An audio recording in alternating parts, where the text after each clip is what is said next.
สระในการตัดสินใจเลือกของเขานั้นมันมีผลต่อชีวิตของเราทุกคน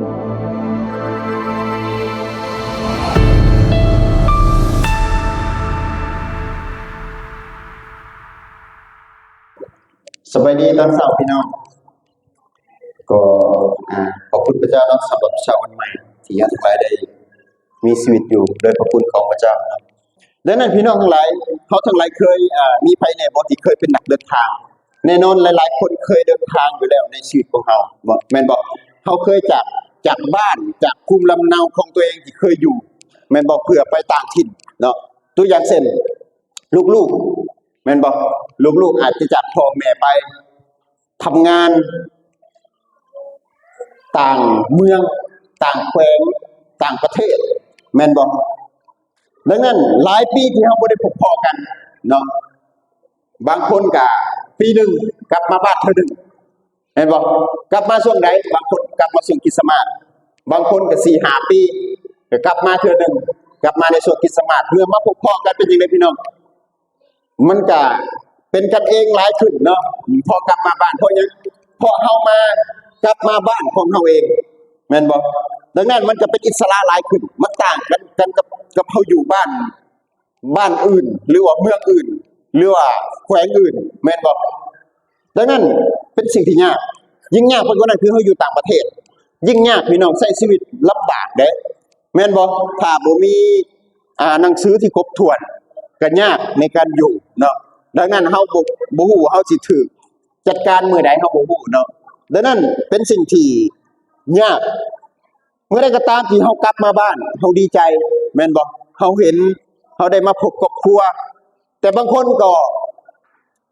ไปแล้วก็บ่อยากกลับมาบ้านเพราะหยังบางทีก็มันขึ้นอยู่กับพื้นฐานของครอบครัวนำเนาะบางทีครอบครัวเฮ็ดให้เขาบ่อยากกลับมาบ้านพอจากไปจากบ้านแล้วชีวิตมันดีขึ้นมันบ่เป็นอิสระหลายขึ้นพอกลับมาบ้านแล้วโอ้จักเรื่องราวอีหยังมากมายเต็มไปในครอบครัวแม่นบ่ดังนั้นมันเฮ็ดให้เขาบ่อยากกลับมาบ้านดังนั้นเช่นเดียวกันพี่น้องเฮาทั้งหลายในเมื่อเฮาจากบ้านไปเฮาก็รอคอยมื้อใดเฮาสิกลับมาแม่นบ่มื้อใดเฮาสิกลับมาบ้านอีกครั้งหนึ่งได้มีอิสระเต็มที่กับชีวิตอีกครั้งหนึ่งแม่นบ่ดังนั้นพอเฮาอยู่ถิ่นอื่นกับอยู่บ้านตัวเองมันต่างเลยพี่น้องเฮาอยู่ต่างประเทศเฮาสินอนอยู่ในบ้านแบบสบายๆมันเป็นไปบ่ได้แม่นบ่ตื่นมาต้องอยู่กับงานกับเร่งรีบตลอดเวลาเนาะใช้ชีวิตอยู่กับงานเนาะดังนั้นเวลาต้องเป๊ะๆในเมื่อเฮาเป็นลูกจ้างเขาเนาะอยู่บ้านนี่แน่นอนมื้อใดอยากไปตัดอ้อยก็ไปมื้อใดบ่อยากไปแล้วก็นั่งแล้วก็พักผ่อนบ่สนใจแม่นบ่เฮาเป็นอิสระเนาะดังนั้นสิ่งที่ข้าพเจ้าเองอยากจะเว้าในมื้อนี้อยู่ภายใต้หัวข้อที่มีชื่อว่าการกลับมาของพระเจ้าดังนั้นพระเจ้าได้กลับมาหาเฮาเนาะและพระองค์กลับมาจังใดเนาะข้าพเจ้าเองอยากจะเริ่มต้นอยู่ในพระคำของพระเจ้าในปฐมกาลบทที่3ข้อที่8ขอสักคนหนึ่งอ่านเนาะปฐมกาล3:8ในวันนั้นพวกเขาได้ยินเสียงอย่างของพระเจ้ายาเวห์พระเจ้าอยู่ในสวนและชายคนนั้นกับเมียของตนได้พากันไปหลบที่ซ่อนตัวให้พ้นจากพระเจ้ายาเวห์พระเจ้าอยู่ในท่ามกลางต้นไม้ทั้งหลายแต่พระเจ้ายาเวห์แม่นขอเก้าพร้อมแต่พระเจ้ายาเวห์พระเจ้าได้หาทรายนั่นว่าเจ้าอยู่ไสโอเคขอบใจเนาะขอบใจให้เฮามอบเวลาต่อไปกับเจ้าด้วยกันเนาะขอให้ร่วมใจกันอธิษฐานสาธุการแด่ยาเวห์พระเจ้าพระบิดาของพวกข้าพวกทั้งหลายพระเจ้าลูกขอบคุณพระองค์สำหรับในเช้าวันนี้ที่พระเจ้าได้นำพวกทั้งหลายได้เข้ามาโฮมกันในที่นี้เพื่อที่จะฟังถ้อยคำของพระองค์ขอพระคำของพระเจ้าในเช้าวันนี้ที่จะกล่าวผ่านทางข้าพระองค์นี้ให้เป็นถ้อยคำที่ทรงฤทธิ์อำนาจผ่านพระคำของพระองค์ในเช้าวันนี้พระบิดาเจ้าข้าขอพระเจ้าทรงโปรดที่จะกล่าวกับจิตใจของทั้งหลายผ่านทางพระคำของพระองค์ในเช้าวันนี้พระบิดาเจ้าขอพระเจ้าทรงโปรดและเว้ากับจิตใจของทั้งหลายด้วยเถิดพระบิดาเจ้าข้าลูกจึงขอน้อมรับพระคำของพระเจ้าโดยการขอบพระคุณพระองค์ในพระนามพระเยซูคริสต์อาเมน ดังนั้นในพระคำของพระเจ้าในที่นี้ได้บอกถึงว่าพระเจ้าได้มาหาอาดัมและเอวาเป็นหยังพระเจ้าจึงมาหาอาดัมและเอวาพระเจ้าสร้างเขาเรียบร้อยแล้วแม่นบ่ให้เขาอยู่ในสวนแล้วก็มอบให้เขาดูแลสรรพสิ่งที่พระเจ้าทรงสร้างหลังจากนั้นพระองค์ก็จากพวกเขาไปกลับไปอยู่บ่อนที่พระองค์ทรงอยู่เนาะดังนั้นคำถามก็คือว่าเป็นหยังพระเจ้าก็อยู่สวรรค์ดีอยู่แล้วเป็นหยังคือต้องมาหาพวกเขาแม่นบ่พระองค์บ่มาก็ได้แม่นบ่ในเมื่อสร้างป่าให้มนุษย์ไว้อยู่ในสวนเอเดนในสิ่งที่พระเจ้าทรงสร้างหลังจากนั้นให้เขามีความสุขกับสิ่งที่พระเจ้าทรงสร้างหลังจากนั้นก็บ่จำเป็นต้องมาหาเขาอีกก็ได้แต่เป็นหยังจึงมาให้พี่น้องลองคิดนึกภาพเบิ่งเนาะดังนั้นถ้าเฮาทั้งหลายมีลูกแม่นบ่พี่น้องหลายๆคนอาจจะมีลูกแล้วเนาะแต่หลายคนก็ยังเนาะแต่พอเขามีลูกพี่น้องถามว่าชีวิตเฮาสนใจบ่กับลูกแน่นอนแม่นบ่ความสนใจของเฮาสิไปอยู่ที่ลูกห่วงใยใส่ใจเขาหลายขึ้นเนาะดังนั้นคำถามคือว่าเป็นหยังพระเจ้าจึงมาหาอาดัมและเอวาเนาะอย่างที่หนึ่งก็เพื่ออยากจะสร้างความสัมพันธ์ที่ใกล้ชิดกับพวกเขาแม่นบ่ดังนั้นเพื่อให้มนุษย์เห็นถึงความห่วงใยของพระเจ้าที่มีต่อมนุษย์พระเจ้าบ่ได้สร้างมนุษย์ไว้แล้วก็ปะมนุษย์อยู่ไปได้ก็อยู่ในพระคำของพระเจ้าในที่นี้บอกว่าพระเจ้าได้มาหาเขาในแรงวันนั้นพระเจ้ามาหาเขาหมายความว่าพระเจ้านั้นห่วงใยมนุษย์ที่พระเจ้าทรงสร้างอยู่แล้วพระเจ้าบ่ได้ปาถิ่มพวกเขาพระเจ้าเบิ่งพวกเขาทุกเศร้าทุกแรงใส่ใจในชีวิตของพวกเขาดังนั้นพี่น้องเมื่อใดก็ตามที่เราคิดว่าพระเจ้าบ่มาหาเฮาพระเจ้าบ่สนใจชีวิตของเฮาเวลาเฮาพบปัญหาพบความยากลำบากที่จริงพระเจ้าใส่ใจมนุษย์ทุกคนอยู่แล้วเนาะดังนั้นแล้วพี่น้องเป็นหยังพระเจ้ามาหาอาดัมเอวาเพราะอยากจะสร้างความสัมพันธ์ที่ใกล้ชิดกับพวกเขาให้หลายยิ่งขึ้นหรือว่าให้ลึกยิ่งขึ้นนี่คือเหตุผลที่พระเจ้าสร้างมนุษย์ขึ้นมาเพื่ออยากจะมีความสัมพันธ์ใกล้ชิดกับพระเจ้าแม่นบอกพระเจ้าได้ใส่ใจมนุษย์ได้มาหามนุษย์เพื่ออยากจะโอ้ร่วมกับเขาอยากจะเบิ่งว่าชีวิตของพวกเขาเป็นอย่างไรอยู่จังได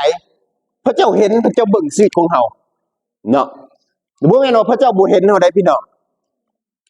ดังนั้นเฮาได้ยินพระคำของพระเจ้ามื้อนี้ให้ฮู้ไว้ซะว่าพระเจ้าเบิ่งเฮาอยู่ใส่ใจเฮาอยู่เนาะอย่างที่สองพระองค์มาหาอาดัมและเอวาเป็นหยังเพื่อแนะนำและให้คำสั่งเกี่ยวกับพวกเขาว่าพวกเขาอยู่ในสวนนี้จะต้องดำเนินชีวิตจังไดว่าจะต้องเฮ็ดอันใดสิ่งที่ควรเฮ็ดและบ่ควรเฮ็ดมาแนะนำอาดัมเอวาอยู่ในสวนว่าจะต้องเฮ็ดแบบนี้หมากไม้ทุกต้นในสวนกินได้ทั้งหมดแม่นบ่ว่าพระเจ้ามาหาอาดัมเอวาบอกว่าให้กินได้ทั้งหมดพระเจ้าบ่ได้ห้ามแต่พระเจ้าให้เงื่อนไข2ต้นในสวนนี่ห้ามกินระหว่างต้นผู้ดีและผู้ชั่วเป็นหยังจึงห้ามเพราะมันยังบ่ทันถึงเวลาแม่นบ่เวลาลูกเกิดมาพี่น้องมีไผแน่เอาตำแจ่วบักพริกให้กินมันบ่มีได้แม่นบ่ต้องให้อาหารนุ่มแม่นบ่หลังจากนั้นก็ข้าวแม่นบ่ในสมัยเดิมก็ย่ำข้าวดังนั้นเฮาเห็นว่าพระเจ้ามาเพื่อหยังเพื่อที่อยากจะให้คำแนะนำแก่พวกเขาแม่นบ่ในการดำเนินชีวิตในสวนดังนั้นมันมีเวลาที่เราจะได้กินอยู่แล้วหมากไม้ที่พระเจ้าทรงสร้างนั้นแต่ว่าทั้งสองมันยังบ่ทันถึงเวลาที่จะกินแต่ครับเขาเองไปกินหมากไม้นั่นดังนั้นมันจึงเหตุให้เขานั้นผิดต่อคำสั่งของพระเจ้าดังนั้นบ่แม่นพระเจ้าบ่บอกเด้พระเจ้ามาบอกแล้วเรียบร้อยมาแนะนำแล้วเรียบร้อยแม่นบ่ว่าอันใดที่เฮ็ดได้ในสวนเช่นเดียวกันพี่น้องเวลาเฮามาเชื่อในพระเจ้าหรือว่ามาเป็นลูกของพระเจ้าน่าเสียดายหลายๆคนบ่รู้จักคำแนะนำของพระเจ้าและก็น่าเศร้าไปมากกว่านั้นอีกคือหลายคนรู้จักคำแนะนำแต่กับบ่สนใจในคำแนะนำนั้นแม่นบ่ฝ่าฝืนคำสั่งเหมือนอย่างกฎหมายบอกว่าลักอันนี้บาปเด้อเฮ็ดอันนี้ผิดเด้อเอาของคนอื่นมาผิดเด้อลิ้นสู้ผิดเด้อแม่นบ่เฮารู้ว่ามันผิดแต่เฮากับฝ่าฝืนคำสั่งนั้นเช่นเดียวกันกับอาดัมและเอวาเนาะเขาฝ่าฝืนคำสั่งที่พระเจ้าบอกไว้เขาได้ผิดต่อคำสัญญาที่พระเจ้าสั่งอย่างที่สาม เพื่อทดสอบว่าพวกเขานี่เชื่อฟังหรือบ่พระองค์มาเพื่อทดสอบว่าเขานี่ได้เชื่อฟังคำสั่งของพระเจ้าหรือบ่แม่นบ่ในสิ่งที่พระเจ้าได้บอกไว้ว่าอย่ากินหมากไม้2 ต้นในสวนนี้เด้อทุกอย่างกินได้หมดการที่พระเจ้าห้ามพวกเขานั่นพี่น้องเพื่อทดสอบว่าเขาเองนั่นได้ยึดถือในคำสั่งของพระเจ้าหรือบ่คำตอบเป็นยังไงพี่น้องเห็นบ่คำตอบคือเขาบ่เชื่อฟังคำสั่งของพระเจ้าพระเจ้าให้กฎเกณฑ์บอกไว้ทั้งหมดแล้วแต่กับเขาบ่เชื่อฟังดังนั้นพี่น้องเฮาทั้งหลายในที่นี้เฮาอาจจะได้ยินคำของพระเจ้ามาหลายๆครั้งตลอดแม่นบ่แต่หลายครั้งเฮาบ่เชื่อคำของพระเจ้าเฮาให้คำของพระเจ้าผิวเผินน่ะแม่นบ่บ่ใส่ใจในคำของพระเจ้าเฮาอยู่ดีๆของเฮาอยู่แล้วมาโบสถ์ได้ยินคำของพระเจ้าอ้าวพระเจ้าสิพิพากษาเฮาโอ้เป็นสิ่งที่ย้านกลัวหลายแม่นบ่เฮาอยู่เฮือนสบายใช้ชีวิตสบายแม่นบ่หาเงินหาคำมั่งมีรวยขึ้นมันก็สบายอยู่แล้วพอมาโบสถ์อ้าวได้ยินการพิพากษาของพระเจ้าอ้าวเฮาสิจัดการจังไดกับชีวิตของเฮาเฮาสิจัดการจังไดกับทรัพย์สินที่เฮามีอยู่โอ้พี่น้องเห็นเฮาตกใจเห็นเฮาย้านกลัวหลายขึ้นแม่นบ่นั่นจริงๆเขาเองบ่อยากใช้คำนี้แต่ว่า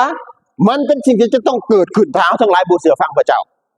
ถ้าเฮาฝ่าฝืนต่อคำสั่งของพระเจ้ามันจะเกิดขึ้นกับชีวิตของเฮาบ่ว่าเฮาสิเป็นไผเชื่อหรือบ่เชื่อพี่น้องทุกคนจะต้องถูกพิพากษาตัดสินแต่สิ่งที่การพิพากษาตัดสินที่ร้ายแรงกว่านั้นคือคนที่รู้จักและบ่ปฏิบัติตามอันนี้อันตรายดังนั้นพี่น้องอยากให้เฮาทั้งหลายได้กลับมาหาพระเจ้าและก็เชื่อฟังคำสั่งของพระเจ้าเนาะและยึดมั่นในสิ่งที่พระเจ้าบอกเฮาอย่างที่สี่เพื่อให้มนุษย์รู้ว่ามนุษย์นั้นมีอิสระในการเลือกแม่นบ่พระเจ้าสร้างมนุษย์ให้มนุษย์นั้นมีอิสระในการเลือกมีอิสระในการตัดสินใจแม่นบ่ในการตัดสินใจที่จะเลือกว่าจะเฮ็ดหรือบ่เฮ็ดว่าจะกินหรือบ่กินมนุษย์มีอิสระในการตัดสินใจเลือกพระเจ้าบ่ได้สร้างอาดัมและเอวามาเพื่อให้เป็นหุ่นยนต์นะพี่น้องอยากเฮ็ดนั่นได้แล้วก็เฮ็ดตามที่พระเจ้าบอกบ่พี่น้องพระเจ้าสร้างมนุษย์มาพระเจ้าให้อิสระหัวใจแห่งการอิสระให้กับมนุษย์ตัดสินใจได้ว่าจะเชื่อฟังพระเจ้าหรือบ่เชื่อฟังมนุษย์มีสิทธิ์เนาะเฮาทุกคนในที่นี่เช่นเดียวกันแม้ว่าเฮาได้ยินคำของพระเจ้าแม้ว่าเฮาฟังพระคำของพระเจ้าเฮามีสิทธิ์มีอิสระที่จะตัดสินใจเชื่อฟังหรือบ่เชื่อฟังมีอิสระที่จะเลือกหรือบ่เฮามีอิสระนั้นแต่คำถามว่าทุกการอิสระในการตัดสินใจเลือกของเฮานั้นมันมีผลต่อชีวิตของเฮาทุกคนดังนั้นพี่น้องเฮาเลือกแนวใดเฮาก็สิถูกพิพากษาตามสิ่งที่เฮาเลือกเนาะดังนั้นแล้วพี่น้องเฮาเห็นว่าอาดัมเอวานั้นตัดสินใจเลือกและการตัดสินใจเลือกของอาดัมและเอวานั้นมีผลต่อมนุษย์ทุกคนเฮาอยู่นั่งอยู่ในที่นี้พี่น้องเฮาได้รับอิทธิพลที่อาดัมเอวาเป็นผู้เลือกแม่นบ่วะแต่ว่าเฮาก็มีอิสระในการตัดสินใจที่จะเฮ็ดเหมือนกับสิ่งที่อาดัมและเอวาเฮ็ดก็ได้และบ่ก็ได้พระเจ้าให้อิสระกับเฮาเนาะดังนั้นแล้วพี่น้องมันเป็นสิ่งที่สำคัญสิ่งเหล่านั้นในความผิดบาปเหล่านั้นมันเป็นความบาปที่ปกคลุมมาตั้งแต่วันที่อาดัมเอวาได้ล้มลงในความบาปนั้นปกคลุมมนุษย์มาโดยตลอดดังนั้นแหละพี่น้องมนุษย์จึงล้มลงในความบาปเนาะในพระคำของพระเจ้าในที่นี้บอกว่าในเมื่อพระเจ้ามาหาอาดัมและเอวาและเห็นว่าเอวาทั้งสองอาดัมเอวานั้นได้ซ่อนตัวต่อพระเจ้าหลังจากพระเจ้ามาหาอาดัมเลวาและเอวาอาดัมเลวานั้นก็ได้ซ่อนตัวเพื่ออยากจะลบหลีกพระเจ้าบ่อยากจะเผชิญหน้ากับพระเจ้าบ่อยากจะพบกับพระเจ้าแม่นบ่ที่จริงการพบกับพระเจ้ามันเป็นสิ่งที่ดีเด้พี่น้องมันเป็นสิ่งที่สูงสุดในฝ่ายจิตวิญญาณแล้วที่เราจะได้พบกับพระเจ้าถ้าผู้ใดบ่อยากจะพบกับพระเจ้านี่พี่น้องโอ้พี่น้องมันบ่มีอันใดที่จะมีความสุขเท่ากับที่เราจะได้พบกับพระเจ้าอีกแล้วมันบ่มีในโลกใบนี้สิหาอันใดมาเปรียบปานพี่น้องมันบ่มีเฮามีเงิน100 ล้านพันล้านมันบ่เท่ากับการที่เฮาได้พบกับพระเจ้าดอกมันบ่มีสิ่งใดที่จะมามีสันติสุขให้กับการที่เฮาได้พบกับพระเจ้ากับผู้ที่สร้างเฮาขึ้นมา แม่นบอกดังนั้นแล้วพี่น้องมันเป็นสิ่งที่สำคัญแต่เอาเห็นว่าอาดัมกับเอวานี่บ่อยากพบกับพระเจ้าแม่นบอกเขาพยายามที่จะซ่อนตัวของเขาเองบ่อยากจะประเสริฐหน้ากับพระเจ้าเป็นหยังเขาจึงซ่อนตัวเป็นหยังเขาจึงบ่อยากจะพบกับพระเจ้านี่บอกว่าเขาได้ฝ่าฝืนต่อคำสั่งที่พระเจ้าบอก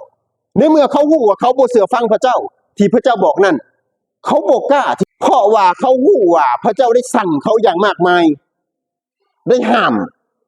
เขาแต่ว่าเขาเองบ่ได้เชื่อฟังดังนั้นเขาบ่กล้าที่จะบ่เชื่อตัวอย่างเช่น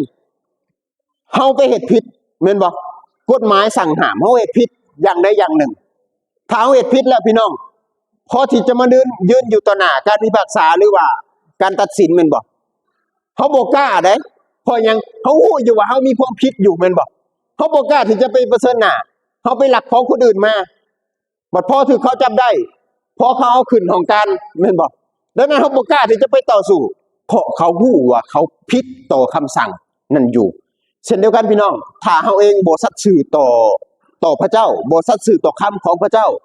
พี่น้องเฮ็ดบาปต่อพระคำของพระเจ้าเฮาเองสิบ่กล้าที่จะเข้าหาพระเจ้าและความบ่กล้านั่นและความบาปนั่นพี่น้องมันจะผลักดันเฮาออกไปห่างจากพระเจ้าหลายๆขึ้นหลายๆขึ้นสุดท้ายแล้วมาโบสถ์ก็บ่อยากมาแม่นบ่จากเคยรับใช้อยู่จากเคยนำอยู่จากเคยแบ่งปันเคยสอนเคยเทศนามันบ่กล้าที่จะเข้าหาพระเจ้าเพราะหยังเพราะว่าความบาปนั่นมันบ่สามารถที่จะเฮ็ดให้เฮาไปเข้าใกล้พระเจ้าได้เนาะเพราะเขาละอายในตัวเขาเองว่าเขาฮู้ว่าเขาเองนั่นเปื่อยกายอยู่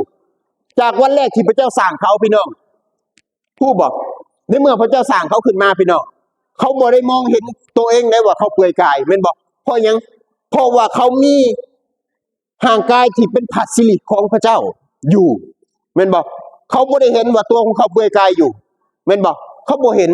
แต่พอหลังจากเขาฝ่าฝืนต่อคำสั่งของพระเจ้าไปกินหมากไม้ที่อยู่ในสวนนั้นพี่น้องเป็นจังไดโอ้หัวตัวมีบาปดังนั้นเขาเห็นว่าภรรยาของเขานั่นพี่น้องเปลือยกายอยู่บัดเมียก็เห็นว่าผัวของเองเปลือยกายอยู่แม่นบ่หลังจากนั้นเขาฮู้ว่าเขาเป็นอย่างนั้นพี่น้องเขาเองก็ไปลบอยู่ในต้นไม้เป็นหยังเขาจึงสอนเพราะเขาฮู้ว่าเขาฝ่าฝืนต่อคำสั่งของพระเจ้าเขาฮู้ว่าเขาบาปต่อพระเจ้าแล้วพี่น้องเขาฮู้ว่าเขาบ่มีพระสิริของพระเจ้าอีกต่อไปห่างกายที่เป็นพระสิริของพระเจ้านั้นและห่างกายแบบนั้นมันบ่สามารถที่จะไปประเสริฐหน้ากับพระเจ้าได้เนาะดังนั้นมนุษย์ทุกคนแต่นั้นมาพี่น้องบ่สามารถที่จะพบกับพระเจ้าได้อีกต่อไปจนถึงพระเยซูคริสต์เนาะจนถึงทุกวันนี้ดังนั้นแล้วพี่น้องพวกเขาหัวเขาเปลือยกายอยู่ความบาปเฮ็ดให้เขานั้นบ่กล้าที่ประเสริฐหน้ากับพระเจ้าแม่นบ่เขาก็เลยต้องลบหน้าพระเจ้า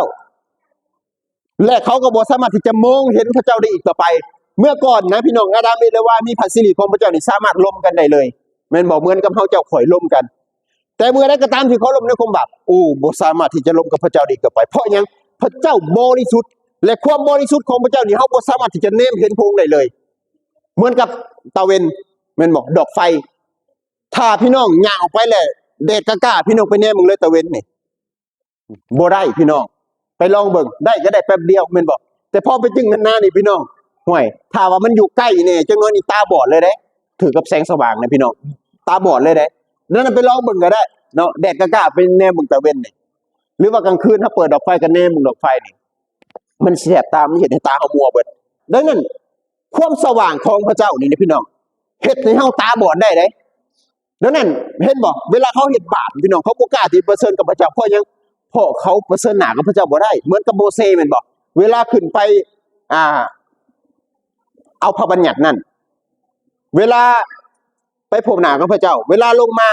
ประชาชนอิสราเอลต้องให้โมเสสนี่เอาผ้าปิดหน้าแม่นบ่เพราะหยังขนาดไปพบกับพระเจ้าลงมาซื่อนะพี่น้องยังบ่สามารถที่จะแนมหน้าโมเสสได้แม่นบ่คนอิสราเอลเพราะยังพระเจ้าบริสุทธิ์เฮาบ่สามารถที่จะเข้าถึงพระเจ้าได้เลยดังนั้นแล้วความบาปมันส่งผลมาถึงเฮาทุกๆคนดังนั้นแล้วพี่น้องในเพลงสรรเสริญบอกว่าพระเจ้าเป็นดวงตะเวนไปลองแนมเบิ่งตะเวนเลยพี่น้องและตะเวนนี่มันบ่ได้ส่องและตะเวนนี่บ่ได้ส่องแค่คริสเตียนบ่แม่นได้แม่นบ่หรือว่าส่องเฉพาะแต่ผู้ที่เชื่อบ่แม่นเด้ตะเวนนี่ส่องทุกๆคนเหมือนกับความรักของพระเจ้าที่เอ่ยไว้ได้อ่านไปในโยฮันบท3ข้อที่6 พระเจ้าหักโลกหมายถึงหักทุกคนบ่ได้แบ่งชนชาติวรรณะบ่ได้แบ่งกลุ่มบ่ได้แบ่งศาสนา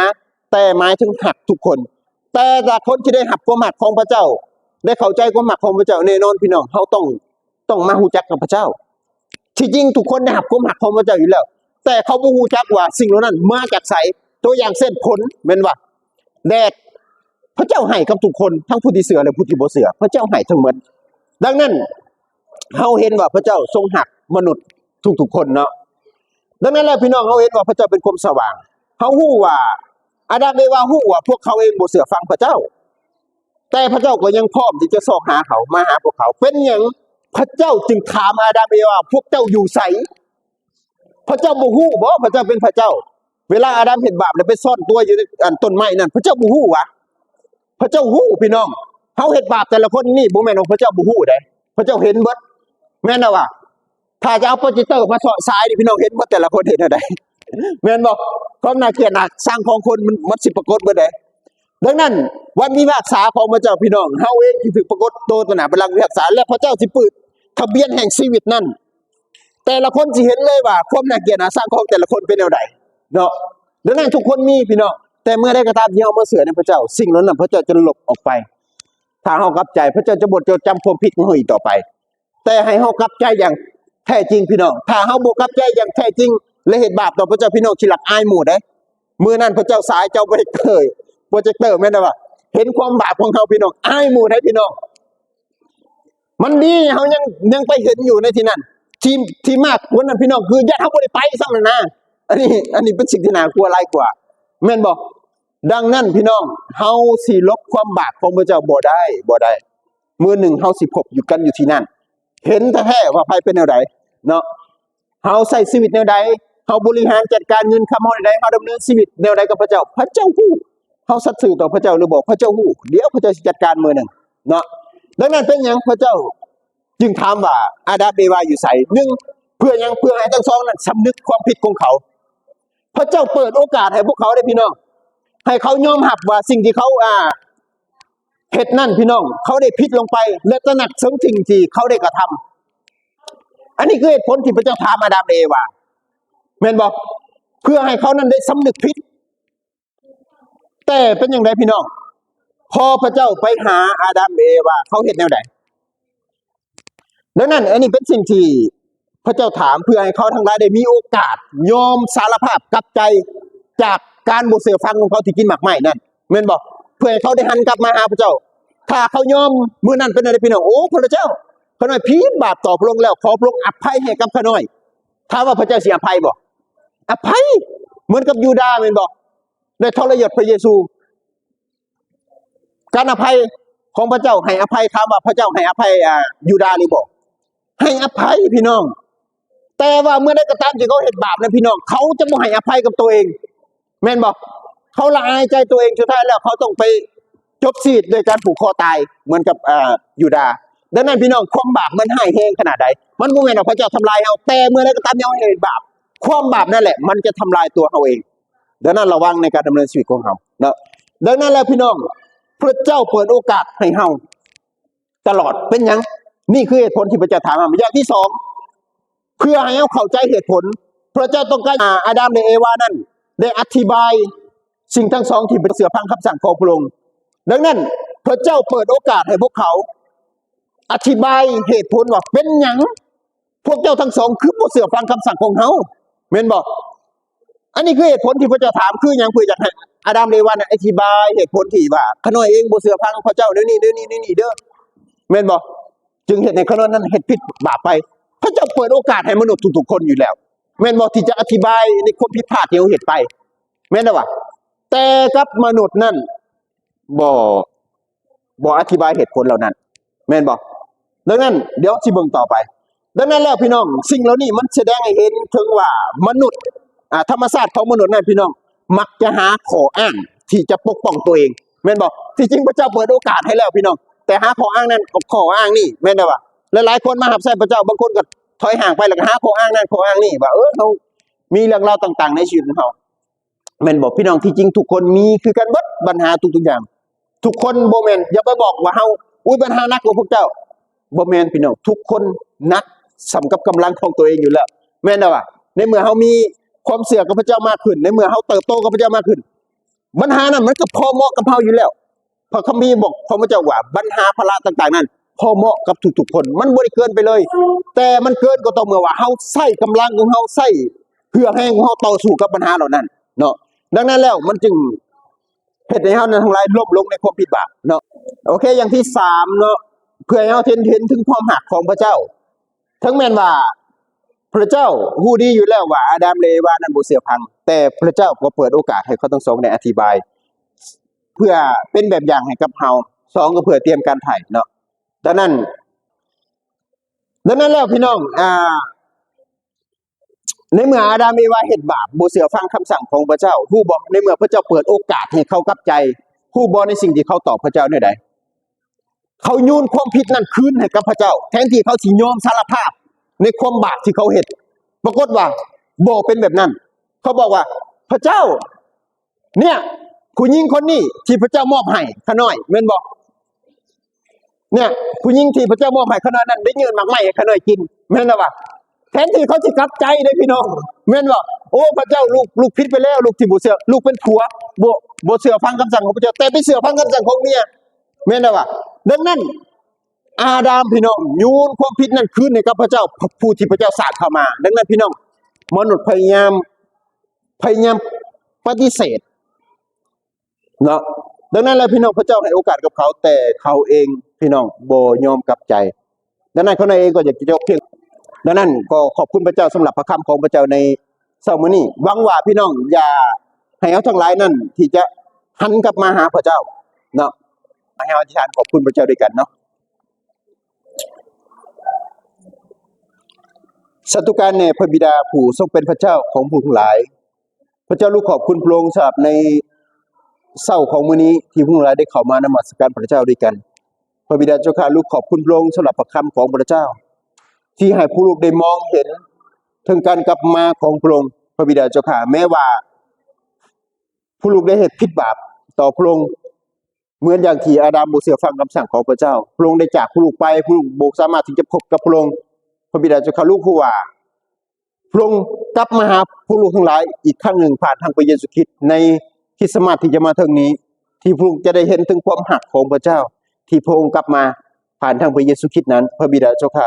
ขอให้คริสต์มาสที่พระองค์จะฉลองในอาทิตย์ต่อไปนี้พระบิดาเจ้าข้าขอให้พวกเราได้ตระหนักถึงความหักของพระเจ้าและการกลับมาของพระเจ้าอีกครั้งหนึ่งว่าพระองค์ได้ทรงห่วงใยมนุษย์ว่าพระองค์ได้ทรงเฝ้าคอยมนุษย์อยู่เสมอรอคอยที่จะกลับมาหามนุษย์เพราะว่าพระองค์ต้องการอยากจะมีความสัมพันธ์กับมนุษย์ใส่ใจกับมนุษย์เสมอพระบิดาเจ้าข้าลูกขอบคุณพระองค์ลูกจึงอธิษฐานพึ่งพาพระคุณของพระเจ้า